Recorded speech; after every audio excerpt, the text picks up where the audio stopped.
Ever wonder why your package was delayed? Or the next season of your favorite show or movie came out 2 years later than expected? That might have to do with a labor strike. Hello everybody and welcome back to Finance Frog, where we save smart and invest smarter. Today we're going to be breaking down what, how and why labor strikes happen. If you haven't already, please like, subscribe and hit that notification bell for weekly videos to help you understand the finance world. Without further ado, let's begin.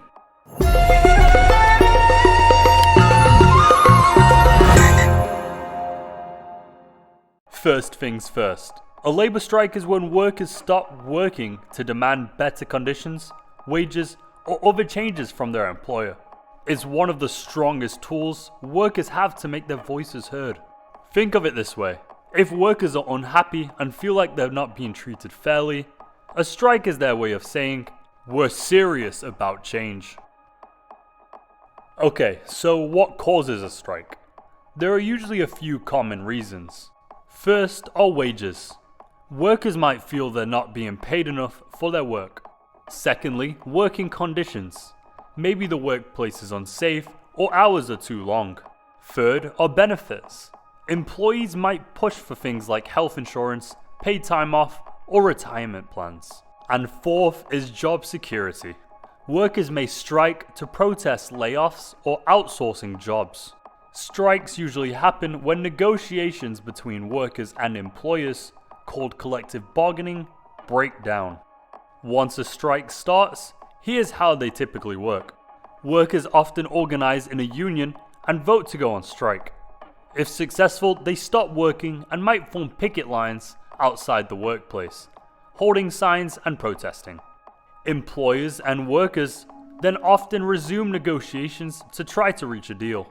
During a strike, workers don't get paid, which is why unions sometimes have a strike fund to support them.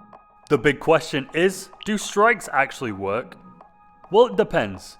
Some strikes lead to major victories like higher pay or better conditions. Others can drag on for weeks or months without success. But strikes also put pressure on employers, who might lose money when operations stop. It's a high-stakes situation for both sides. Let's take a quick look at some famous strikes. First, the Pullman strike of 1894. Workers at the Pullman Palace Car Company in Chicago protested wage cuts, which led to a national railway shutdown. Next, the Memphis sanitation strike of 1968.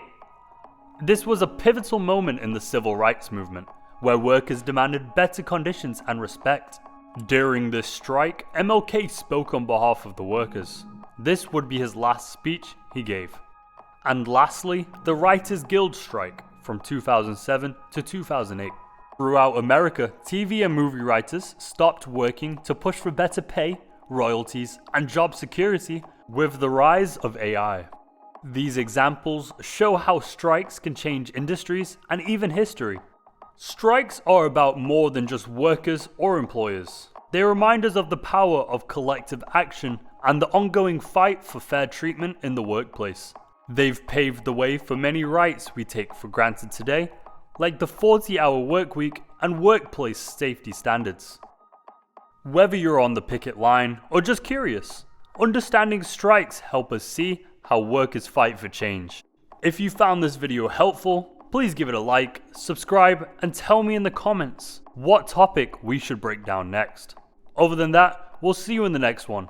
Remember to always save smart and invest smarter.